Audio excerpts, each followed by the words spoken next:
Alors bonjour et bienvenue. Donc cette fois-ci, je vais vous faire une vidéo. On est le 31 octobre 2024, donc c'est la fête d'Halloween, si on veut. Je vais pas vous faire tout le débat habituel que l'on fait sur comme quoi c'est une fête païenne, machin, que c'est américanisé, que ceci, cela. Bon, je vais traiter du démon, donc puisque c'est en lien hein, avec la fête, quelque part la fête de l'enfer. Il y aurait sûrement moyen d'aller en détail sur Halloween, mais là, c'est pas vraiment tant le sujet, encore que les enfants se déguisent, pardon, en damnés ou choses qui viennent de l'enfer, etc. Je vais aller sur le sujet du démon en question. Donc, on va voir comment on trouve ça dans les prophéties, et je vais faire le lien avec l'actualité que vous voyez ici. Donc, voilà, ça, c'est dans l'actualité de cette semaine ou de la semaine dernière, je sais plus, c'était à Toulouse. Vous voyez, des subventions publiques qui vont ou je sais pas, peu importe, mais en tout cas, il y a de l'argent et il y a des réalisations, du coup, ces statues animées là, qui rappellent un petit peu les temps antiques où ils avaient des grandes statues de dieux païens qui finalement se trouvaient des démons, parce que les dieux païens sont des démons pour les chrétiens, voilà. Et du coup, vous voyez ce Minotaure et cette gardienne des ténèbres, gardienne des enfers, je crois, selon les concepteurs du spectacle, voilà. C'est pas si innocent que ça en a l'air. Et le Minotaure, je crois, moi perso, ça me rappelle un petit peu cette figure-là de dieu carthaginois, Baal, je crois, Moloch, excusez-moi, Moloch, où on sacrifiait les enfants. Bon, la même chose revient de nos jours avec l'avortement, notamment, hein. Et bon, le côté animalier, scorpion, araignée, avec la femme avec des cornes, bon, je sais pas s'il y a une réalité derrière. Bon, à mon avis, c'est pas innocent. Les gens ont l'air stupéfaits et d'admirer la chose. Bon, ça fait une sortie, et après, aller voir ça en famille, je ne sais pas, voilà. En tout cas, un exemple dans l'actualité, un exemple qui a fait parler plus encore, c'était la cérémonie des Jeux Olympiques, là, que vous devez voir normalement à l'écran. Bon, il n'y avait pas que ça comme référence, il y en avait plein. C'était évident pour qui voulait voir. Bon, là, je parlais des dieux païens, là, il se trouve que c'est Bacchus, là, avec le chanteur en question qui s'éteint en bleu. Bon, je crois que j'étais censé faire référence au dieu Bacchus. Derrière, vous voyez une parodie de la scène. C'est pas innocent, hein, malgré ce que les gens en disent. Et quand je disais que les dieux païens sont des démons, bah, il me semble, Bacchus, si je dis pas de bêtises, c'est le dieu de la débauche. C'est le dieu païen le grec de la débauche, en tout cas. Peut-être repris chez les Romains. Et puis, du coup, il faisait des grandes fêtes, les Saturnales, où les gens, il me semble, étaient encouragés à boire, forniquer, etc., etc. En tout cas, voilà, on peut comprendre que c'est un dieu ou démon qui plaît bien pour notre époque aussi. Il n'y avait pas que ça, hein, il y a eu un pentacle sur la tour Eiffel, j'ai plus l'image sous les yeux, il y avait eu, je sais plus, une espèce de taureau aussi, je crois, pour la cérémonie, etc. Il y avait plein de choses. Il y avait l'Apocalypse, un cavalier blanc de la mort, ou je sais plus quoi, pour les Jeux Olympiques. Il y avait eu beaucoup, beaucoup de choses. Je vous épargne tous les détails, il y aurait trop à dire. Donc, je vais enchaîner sur les apparitions mariales de Fatima au Portugal en 1917. Donc, vous voyez, je vais vous l'ouvrir en grand. Voilà, une représentation de l'enfer qui a. Ah oui, d'ailleurs, je crois que ça vient, je sais plus, alors tous des. Est-ce que c'est en lien avec Hildegarde? Je sais plus. En tout cas, une représentation de l'enfer. Je vais regarder, puisque j'y suis. Non, c'est une encyclopédie, peu importe. Donc, du coup, voilà, représentation de l'enfer, telle que figurée ici. Donc, vous voyez les démons qui torturent ici les damnés. Et selon les, selon le décret de la justice divine, ou je ne sais quoi, selon leur péché. Donc, il y en a dans les marmites d'eau bouillante, il y en a d'autres qui sont simplement dévorés. Il y aurait beaucoup à dire, vous voyez, juste une représentation médiévale de la chose. Voilà.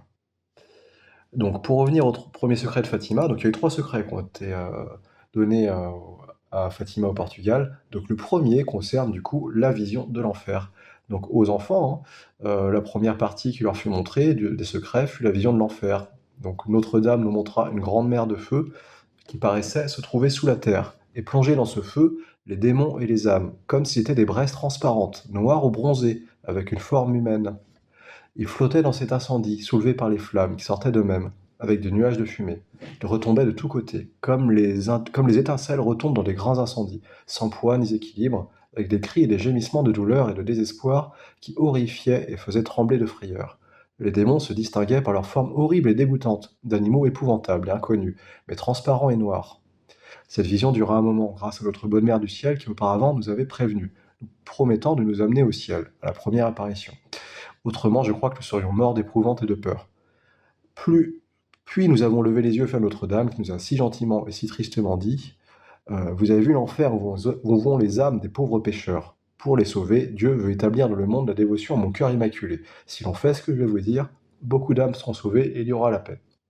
Bon, je vous passe la suite, hein, ça concerne la Seconde Guerre mondiale et le troisième secret qui n'est pas le vrai d'ailleurs, mais qui a été relié par le Vatican, mais passons. Il y aurait trop à dire. Donc, vous voyez, j'ai abordé un petit peu l'aspect du démon, et là, il a été abordé ici, hein. Les démons se distinguaient par la forme horrible et dégoûtante d'animaux épouvantables et inconnus, mais transparents et noirs. Et vous voyez, ça reviendra plus tard. Personnellement, j'ai pu expérimenter ce qu'on appelle les paralysies du sommeil, qui est un terme scientiste qui, je trouve, n'a pas lieu d'être. Je préfère dire oppression nocturne, en tout cas, si je me trompe pas, c'est l'expression qu'emploie Hildegard de Bingen dans son ouvrage Cause et remède. Et ça serait bien malheureux de réduire la chose au niveau biologique, parce que, si vous voulez, il y a une explication que je connais déjà pour les paralysies du sommeil un petit peu scientiste, mais on élude la question principale des fameuses hallucinations. Les gens voient les mêmes un peu partout dans le monde, ce ne sont pas que des hallucinations. Voilà. Donc je vais vous montrer quelques exemples, tout simplement, à quoi peut ressembler le démon, ou je dis pas que toutes les paralysies du sommeil ils sont liés, même si j'aime pas ce terme, mais ça donne quand même une indication.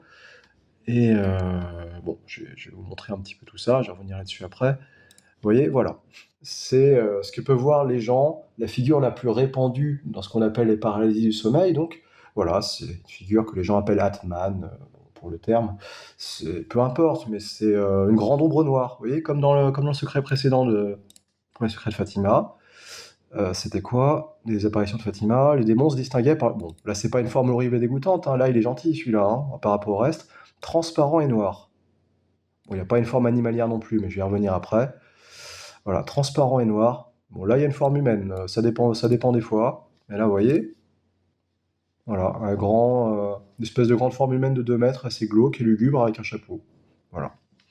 Donc le fameux Atman que beaucoup de gens voient dans les paralysies du sommeil, pardon, comme on appelle ça à tort, je trouve. Pour réduire la chose à un prisme matérialiste, scientiste, comme vous voulez. Voilà.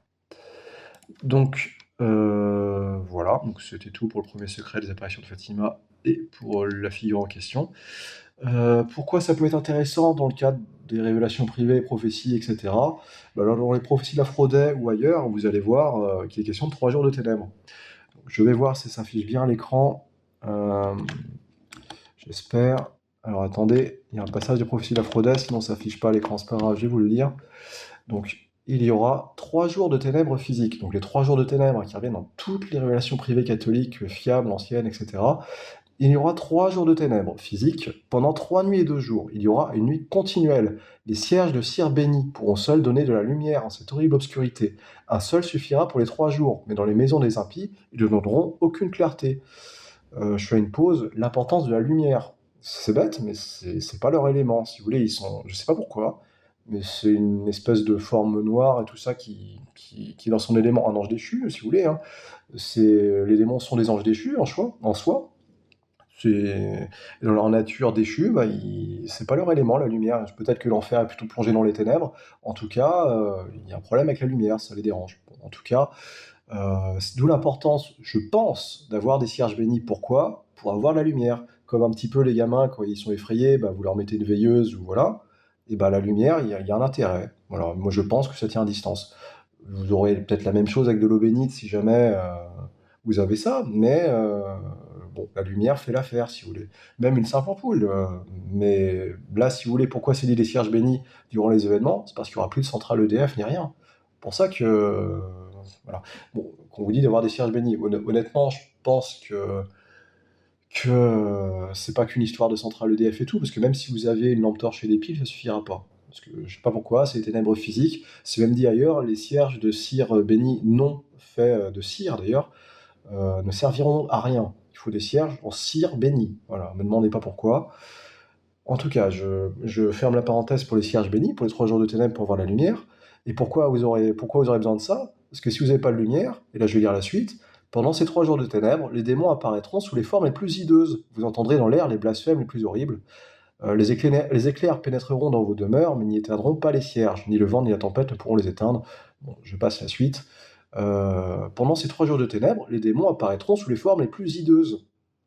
Il est dit ailleurs que les 3 quarts des gens encore en vie à cette époque mourront dans le châtiment. Pourquoi? Et bah du coup, je vais faire la transition. Il me semble qu'ils mourront de frayeur. Ils ont vraiment un côté horrifique au démon qui est sous-estimé. Donc, je reviens sur une prophétie d'Elisabeth Kanori-Mora. Bon, je passe là-dessus. Les hommes qui s'entretuent sans pitié, etc., durant les événements, hein, c'est tragique, mais c'est comme ça.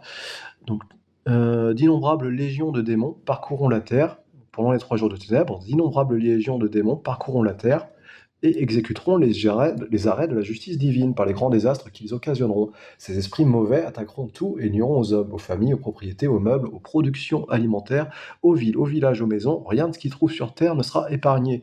Dieu permettant que ces sycophantes, c'est-à-dire des délateurs professionnels sous l'Antiquité grecque, et sectaires, donc c'est-à-dire nos contemporains, hein, c'est comme ça qu'ils sont nommés, soient frappés de mort par la cruauté des démons et punis par une mort tragique et barbare, parce qu'ils se seront librement adonnés aux puissances infernales, et je pense que ça, c'est pas encore arrivé, qu'ils auront fait un contrat avec elles contre l'Église catholique, que ce soit un contrat, si vous voulez, de conscience, ou même non dit ou inavoué, ou que durant la Révolution rouge, annoncée dans la prophétie de l'Aphrodite, peut-être qu'ils se seront liés contre, je ne sais pas. Bon, ensuite, il est fait question de l'enfer, hein, donc l'effroyable prison, avec des démons qui en sortent, cavernes pleines de feu, l'enfer. Voilà. Et vous voyez, ça revient comme dans le secret de Fatima, que j'ai montré tout à l'heure, le premier secret. Des multitudes de démons qui sortent du coup d'une caverne pleine de feu, de l'enfer, donc, qui sous la forme d'hommes et d'animaux venaient ravager le monde, etc., etc. Vous voyez un petit peu, donc là on revient sur l'aspect que peut avoir le démon, et du coup j'ai préparé quelques autres images, attention, ranger les enfants ou les consciences sensibles, attention. Bon, celui-là encore il est gentil, vous voyez, il ressemble à un humain, enfin gentil, je sais pas, mais il fait pas si peur que ça, et vous voyez, comme quoi la chose peut être bien intentionnée. Donc ça vient d'un documentaire, The Nightmare, donc qui parle de ce qu'on appelle les paralysies du sommeil, vous voyez, ce que les gens ont pu voir en paralysie du sommeil, et, enfin, même si j'aime pas ce terme, vous voyez, donc un démon qui vient vous découper la main ou les doigts au couteau, voilà. C'est le genre de torture qu'ils aimeraient bien pouvoir faire s'ils en avaient la permission, ce qui sera plus tard dans les 3 jours de ténèbres. Mais là, pour l'instant, ils l'ont pas. Voilà. Et le genre de choses qui peut-être attendre, je sais pas, peut-être une forme de châtiment en enfer, je n'en sais rien, même si bon, c'est sans comparaison avec la souffrance humaine ici-bas sur Terre. Vous voyez, en tout cas, ça vous donne, ça c'est ce que une ou plusieurs personnes ont pu voir, en tout cas, en paralysie du sommeil ou en cauchemar lié aux paralysies du sommeil. J'en parlerai peut-être après. Vous voyez, voilà. Désolé pour le jump scare, si on peut dire. Vous voyez, en fond, voilà, c'est ce que des gens ont pu illustrer de ce qu'ils ont pu voir en paralysie du sommeil. Donc, vous voyez une ombre noire derrière et un autre démon qui se tient au-dessus du lit, comme ça. D'ailleurs, moi, j'ai pu constater qu'il faut mieux éviter de dormir sur le dos pour éviter d'avoir ce genre de choses. Et ben, c'est dit aussi dans les révélations d'Hildegarde, dans les visions d'Hildegarde, pardon, dans Cause et Remède, je crois. Bah, quand on dort sur le dos, il se trouve qu'il y a quelque chose avec la colonne vertébrale, un truc avec la moelle épinière, pardon, qui fait, je pense, que ça simplifie les oppressions nocturnes, paralysie du sommeil, appelez ça comme vous voulez. En tout cas, bah, le démon en profite pour se tenir, voilà, un peu comme ça, et vous faire un bon jump scare au réveil, si je puis dire. Voilà, et influencer peut-être les cauchemars au passage. Bon, désolé pour le jumpscare là aussi, vous voyez, ça vient du film d'horreur The Grudge, je crois, ou The Ring. Si je dis pas de bêtises, il y a une version américaine, japonaise. Bah, vous voyez, c'est pas inspiré de rien. Il me semble que le démon peut vraiment ressembler à ça, parce que j'ai discuté avec d'autres personnes qui avaient eu des paralysies du sommeil et m'ont confié avoir vu des choses similaires. Voilà. Le but, c'est pas d'effrayer tout le monde, mais après tout, puisque si on va passer un jour par les 3 jours de ténèbres, et ben vous voyez, le genre de choses qui tuera les gens de frayeur, peut-être. Ah oui, parce qu'en effet, ça fait peur. Et les films d'horreur et les jeux vidéo, bah, je trouve que ça représente bien la chose, malgré qu'on n'en soit pas conscient qu'il y a une réalité derrière. Bah, moi, je pense que si. Voilà. Ah, enfin, bah, voilà, désolé encore pour le jumpscare. Je sais pas si celui-ci peut être considéré plus mignon ou plus horrifique que les autres. Mais vous voyez, c'est quand même pas joli joli, hein. C'est encore une chose que les gens ont pu voir, si je dis pas d'erreur, en paralysie du sommeil. Vous voyez, bon, une vision d'artiste, hein. Mais il a fait son photomontage, il a représenté la chose, et il voit la chose qui sort de la porte, et voilà, qui lui fait coucou. Voilà, c'est joli. Donc voilà, donc imaginez qu'avant, la chose a pu être un ange, avec tout ce que ça peut comporter au ciel, de gloire, etc., un pur esprit et tout. Et ben, d'amener, la chose n'est pas pareille. Voilà. D'amener, dévoyé, perverti, et du coup, avec une espèce de regard obsédant, là, et de grands sourires plus ou moins méchants. Voilà. Bon. Et vous voyez, moi, ça me fait penser ces espèces de jambes un petit peu en forme de lame, là, au jeu Silent Hill, par exemple. Pour ceux qui connaissent un petit peu les jeux vidéo, il me semble qu'il y a des ennemis un petit peu similaires. Tous les jeux d'horreur, les films d'horreur, les œuvres d'horreur de manière générale, il me semble, renvoient aux démons. Enfin, ou du moins, il y a pas tous, mais ça peut être des tueurs ou autres, mais il y a quand même un fort aspect. Avant d'aller, sur autre chose, je vais vous présenter attendez, voilà. Je vais parler des cauchemars tout à l'heure, parce que quand même c'est en lien avec les pareils du sommeil et cetera. Vous voyez, ça c'est une carte qui est faite par des athées, donc on ne peut pas accuser la chose d'être religieux, orienté ou biaisé ou je sais quoi. Je sais plus, ça doit être une étude qui a été faite en 2024 et en gros ils ont collecté the most common dream in every country, donc le rêve le plus courant sur les pays. Je sais pas si vous voyez bien à l'écran, en gros c'est ce que les gens ont le plus vu dans leurs rêves. Donc souvent ça revient sur le corps humain. Bon, les animaux et la nature, hein, ils ont mis ça, c'est gentil, mais en vrai, vous voyez, le serpent, très souvent le serpent. Curieux hasard, hein, le même que dans la Genèse. Bref. Bon, en tout cas, le serpent, moi je trouve pas ça anodin, hein. Il se peut que ce soit une peur répandue, ok, mais pourquoi le serpent spécifiquement? Ok, il y a des araignées et autres, mais pour moi ça renvoie aux démons aussi de manière générale, ce genre d'animaux. Je sais pas, il y a des animaux auxquels il peut plus s'identifier. Et bon, si vraiment, le fait qu'ils mettent une gardée des ténèbres, femme scorpion ou femme araignée, pour moi c'est pas innocent non plus. Enfin bref. En tout cas, il y a des proximités peut-être avec certains animaux plus que d'autres.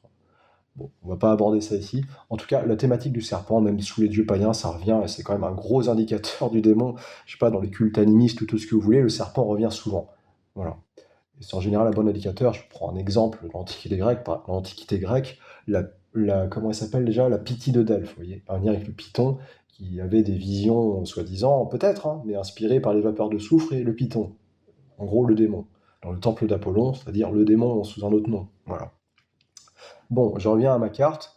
Bon, il n'y a pas que du négatif, mais il y en a quand même, hein. Le thème de la mort revient souvent. Les morts vivants, il me semble qu'il y a quand même un truc avec ça, hein. Les damnés, les morts vivants, les âmes en peine. C'est pas que des fantômes d'ailleurs. Je pense pas qu'on peut parler de fantômes tant que ça, hein. Plus de démons. Voilà. Qui se font passer pour des défunts. Et ça, vous le trouverez notamment dans des ouvrages catholiques. Je sais plus si Monseigneur Delassus en parle. En tout cas, vous voyez, par exemple, les gens qui font de la médiumnité, ou je sais pas comment dire, avec les boules de. Enfin, qui croient parler aux morts ou ce genre de choses, c'est le démon qui leur répond en réalité. Il faudrait que je source un peu plus la chose, mais voilà. Pour le coup, il me semble avoir lu, il en est quasi certain. Bon. Je vais regarder un peu cette carte. Donc, bon, les dents qui tombent dans les rêves, etc., les rêves de grossesse, bon, ça, je vais passer outre, hein, à la limite. Par contre, vraiment, le serpent, la tromperie, bon, pourquoi pas, l'argent, on pourra dire, tiens, vous voyez, il voit un chapeau en Grèce, hein. Bon, ça me fait penser à ce fameux Atman, là, dont je vais parler, mais bref. Que le serpent, les morts en Hongrie, pourquoi pas. Donc, tout n'est pas forcément lié au démon, hein, mais quand même, je sais pas, bon, les ex, c'est à la limite, les ex-relations, passons. Les serpents, les morts qui reviennent souvent. Toute l'Amérique du Sud rêve à des serpents, c'est quand même quelque chose, hein. Bon, des rats, allez, je suis mauvaise langue, des rats et des araignées, vous voyez, bon, pourquoi pas. Le serpent qui est encore le sang, vous voyez, c'est quand même joyeux. C'est la carte des rêves, hein, c'est pas la carte des cauchemars, donc imaginez ailleurs. Moi, en gros, ma théorie ou ma spéculation là-dessus, hein, c'est que très souvent, derrière le cauchemar, moi personnellement, on n'en connaît pas ou je n'en vois pas d'utilité biologique plus que ça, malgré ce qu'on en dit, hein. Il me semble que très souvent, la chose est liée au démon. Voilà, c'est mon avis. En tout cas, bon, il y en a qui ont des rêves de luxure, hein, et qui rêvent de sexe, et cetera. Le serpent qui revient beaucoup. Mmh, bon, le serpent, les morts vivants, et je pourrais le dire pour avoir fait des cauchemars, en lien avec le démon de manière quasi certaine, où je me réveille en parallèle du sommeil, et cetera, avec, une oppression sur la poitrine, une forme qui quelque chose qui vous étrangle, quelque chose que vous entendez, et cetera. Des choses que font des gens d'autres personnes, hein. Vous trouverez des témoignages vraiment, de gens qui font des parallèles du sommeil qui ont ça aussi, c'est le démon, hein.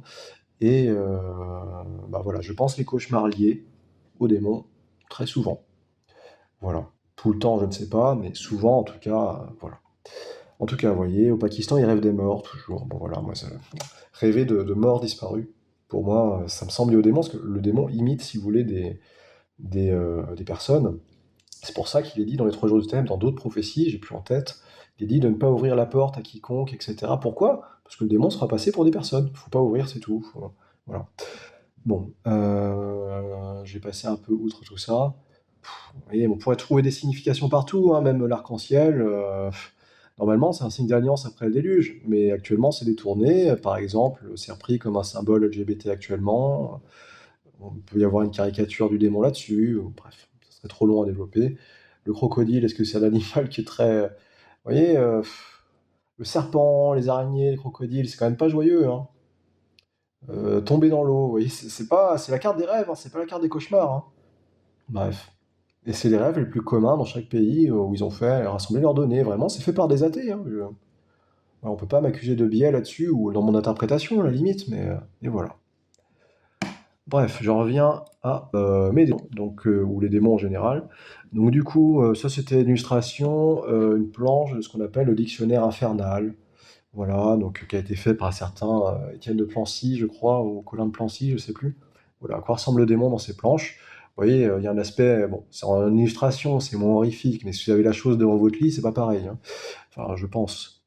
En tout cas, vous voyez, donc il y a un aspect un petit peu animalier, là, en effet, qui revient, comme ce qui est dit dans le premier secret de Fatima. Vous voyez, lui, par exemple, là, je l'ai pas sous les yeux, mais il me fait penser à Baphomet, pardon, l'espèce d'idole qu'on trouve dans la franc-maçonnerie ou chez les Templiers, ou qui se serait inspiré des Templiers. Bon, ça, on va pas tout faire tout le bestiaire, si vous voulez. Il y en a pour plusieurs pour de l'aide de l'alphabet, etc. Bon, je vous dis d'ailleurs, hein, vous intéressez pas trop à tout ça, là où j'en parle pour l'occasion, parce que ça vient pour les 3 jours de ténèbres. Et peut-être que si c'est pour notre époque, si on doit le vivre, etc., bah, tout le monde fera un peu connaissance. De toute façon, il y en aura forcément un démon qui vous accusera au jugement particulier, parce que ça importe. Bon, il n'y aura pas que ça, hein, d'accuser nos fautes, mais voilà, c'est son rôle d'accuser, d'accusateur.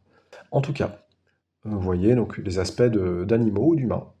Voilà, c'est comme de révéler dans le premier secret de Fatima, qui date des apparitions de Fatima, donc du coup de 1917, et ça c'est une planche du 19e siècle que je vous montre. Vous voyez, ça concorde, hein. Animaux ou humains. Bon, celui-là je crois même qu'il revient dans un film d'horreur récent, pour vous dire. En 2018 ou quelque chose comme ça. Donc, tiens, vous voyez, le crocodile, là, j'en parlais tout à l'heure. Il n'est pas innocent, hein. Vous voyez, pourtant, j'ai improvisé la chose, je me dis, ah oui, c'est un crocodile. Bah oui, il revient, c'est pas innocent, hein. Voilà. Donc, Moloch, tiens, j'en parlais tout à l'heure, vous voyez, j'ai même oublié mes exemples. Bah, vous voyez, le Minotaure, là, dont je vous avais parlé tout à l'heure. Alors voilà, Moloch. Bon, c'est pas forcément le même, mais il ressemble, hein. Moloch, dieu carthaginois, je crois, auquel on sacrifiait les enfants, si je dis pas de bêtises, donc voilà. Voilà. Bon, pas forcément très intéressant, hein, c'est plutôt la galerie des horreurs. Encore que là, c'est que des croquis, je vais passer à la suite. Donc là, c'est une illustration du Moyen-Âge, du XIIIe siècle, je sais plus, XVe siècle, je crois, Jérôme Bosch, je sais plus, peut-être XVIe. Bon, en tout cas, Moyen-Âge ou pas, voici ce qu'il a vu. Vous voyez, des petits démons, forme noire, toujours. Voilà, on va y revenir après. Donc les 7 péchés capitaux qui illustraient, donc, et le démon qui préside à tout ça, qui tente. Vous voyez, des formes noires, animalières, qui se tiennent près du lit, comme par hasard, comme dans nos fameuses paralyses du sommeil. Bah voilà, ils font leur truc, comme le méchant au couteau là, que je vous ai montré tout à l'heure, bah, vous voyez, dès le XIIIe siècle, ça change pas. Voilà, ne me demandez pas pourquoi. XVIe siècle, bon, peu importe, enfin. Vous voyez, on a des figures similaires d'espèces d'oiseaux bizarres là, qui courent. Vous voyez, bah, le démon. À quoi ça ressemble? Voilà.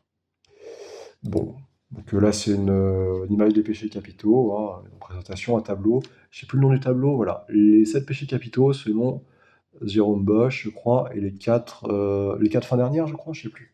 Non, il y en a pas, il y en a pas 4, mais bon, je saurais pas traduire la chose bien. Peu importe. Bon, du coup. Vous voyez, ça c'était pendant la Révolution française, pour continuer notre petit chemin historique. Donc l'exécution de Louis XVI. Et qu'est-ce qui chantait tout ça? Bah, vous voyez, c'est représenté bon, sous forme, c'était des soldats et tout ça, mais là l'artiste a représenté ça sous forme de croquis avec des démons. Et le chant révolutionnaire qui d'ailleurs reviendra, c'est aussi dans la prophétie de la Fraudet ou pour Marie d'Hétéro, qui dit que tel on a vu la révolution commencer, tel on la verra finir. Et bah du coup, c'est les mêmes qui inspirent la chose, la révolution, qu'elle soit révolution française, révolution communiste rouge ou autre. Et bah c'est le démon, si je dis pas de bêtises. En tout cas, ce chant reviendra. C'est dit dans les prophéties de la Fraudet. C'est pas précisé le chant en question. Il me semble que c'est celui-là, le fameux ça ira, ça ira, ça ira. Les aristocrates, on les prendra. Et ça me fait penser à cette, vous voyez, dans la cérémonie d'ouverture des Jeux Olympiques, là, il y avait une espèce de, avec Marie-Antoinette, là, une espèce de tableau là, de scène, et il y avait cette espèce de tête décapitée là, de Marie-Antoinette qui chantait cette musique. Et ben, vous voyez, pour moi, ce qui inspire la chose, c'est pas que humain, c'est le démon derrière. En tout cas, la Révolution française, telle on la verra commencer, telle on la verra finir, et le démon tout autour qui incite à l'exécution du roi. Et j'aurais plus de sources à vous montrer, mais je peux vous garantir, ça d'autres le disent, que cette exécution de Louis XVI fut aussi en quelque sorte un baptême satanique, si vous voulez, le bourreau, je crois, a jeté du sang sur la foule, si vous voulez. Vous voyez, ça me fait un petit peu penser à bon là pour le coup, j'improvise un petit peu, mais ça me fait penser à ce qui a pu être fait avec les Juifs à l'époque de Jésus-Christ, quand Barabbas a dû être délivré. Enfin, ils avaient le choix entre délivrer Jésus-Christ ou Barabbas, et les Juifs de l'époque, du coup, ont dit que son sang, bon, ils ont préféré délivrer Barabbas, et que son sang du Christ, du coup, retombe sur nous, sur nos descendants. Je sais plus si c'est dit comme ça, j'ai plus le texte sous les yeux. Enfin, voilà. En tout cas, vous voyez, en France, bah, il y a eu un petit peu ce baptême satanique, voilà, et toutes les conséquences de la Révolution. Euh, voilà, je ne sais pas si on peut dire que la France a réellement été heureuse entre-temps, hormis peut-être dans le matérialisme des années 50, 70, 80, et je ne sais pas si on peut qualifier ça vraiment de bonheur. Bon, je passe à la suite, et désolé encore du jumpscare, si je puis dire. Vous voyez, ça, c'est ce qu'ont pu voir les gens en paralysie du sommeil. C'est une représentation classique, bon, il y a un petit gif avec un effet pour rendre la chose plus effrayante, mais vous voyez, cette espèce de sourire un petit peu, et de regard obsédant et de sourire malsain, la peau noire et bronzée, hein, comme dans le premier secret de Fatima, sous forme humaine avec deux petites cornes, vous voyez, et bah, c'est à quoi peut ressembler le démon, du moins un petit diablotin. Il y a il y a certainement plusieurs formes de représentation auxquelles il peut apparaître, etc. Mais bon, c'est pas forcément très important, c'est pas ça qui va sauver votre âme de connaître à quoi ressemble le démon, si vous voulez, c'est plus de l'anecdote. Mais bon, voilà. Puisqu'on va peut-être vivre des jours de ténèbres si les événements se précipitent, ou auxquels apparaîtront le démon, bah comme ça vous saurez à quoi ça représente, et à quoi ça ressemble, pardon, et pourquoi c'est intéressant d'avoir des cierges bénis, pour éviter de mourir de frayeur si vous êtes confronté à la chose pendant 3 jours. Donc je vous fais juste un petit complément sur quoi faire, parce que bon, c'est bien sympa de savoir que le démon existe, mais voilà, si vous voulez vraiment faire quelque chose d'utile, surtout si vous êtes catholique et baptisé et que vous écoutez tout ça. Bon, chez les catholiques tradis, c'est plus connu, hein, l'exorcisme contre Satan, les anges apostats. Chez les autres, je sais pas, parce que bon, c'est plus trop à la mode. Bon, encore que les gens sont fascinés par le démon, au point d'en oublier la religion, bien souvent. Parce que malheureusement, ils écoutent ça pour la culture, mais bon, c'est bien réel, hein. C'est pas que du divertissement. En tout cas, quoi faire? Donc, je vous ai parlé tout à l'heure pour les 3 jours de ténèbres, ok, il y a les cierges bénis et la prière, hein, de manière générale, mais du coup, il y en a une qui est faite spécifiquement, euh, voilà, exorcisme contre Satan et les anges apostats, qui a été faite par Léon XIII, donc un pape du 19e siècle, de la fin du 19e siècle, qui a composé cette prière, donc, après une vision, il me semble, où il a vu le démon qui luttait contre l'Église, et, voilà, et donc, il y aurait beaucoup à dire là-dessus, hein. En tout cas, voici donc l'exorcisme de Léon XIII contre Satan et les anges apostats, que vous pouvez trouver sur internet ou que je vous mettrai en lien. Donc là, en tout cas, c'est sur le site de la Porte Latine, donc la Fraternité Saint-Pédis, donc voilà, vous pouvez réciter ça. Je sais pas si les non-catholiques peuvent le faire, mais en tout cas, celui-ci est permis pour tous les fidèles, et il n'y a pas que les prêtres qui peuvent le faire. Voilà. Donc, tout le monde peut le faire en théorie. Voilà. Donc, le début, c'est des psaumes. Ensuite, une supplique à Saint Michel Archange. Il y a une petite prière aussi à Saint Michel Archange que je ne vais pas détailler ici, qui est plus courte. En tout cas, si vraiment vous voulez faire l'ensemble, et ben voilà, ça tient en 2 pages. Et l'exorcisme en question, voilà. Vous ferez pause si vous voulez, vous irez voir le lien, honnêtement. Vous rechercherez par vous-même. Voilà, l'exorcisme en question contre les anges apostats, c'est-à-dire le démon. Voilà. Donc le texte latin derrière. Voilà, voilà. Merci d'avoir suivi jusque-là.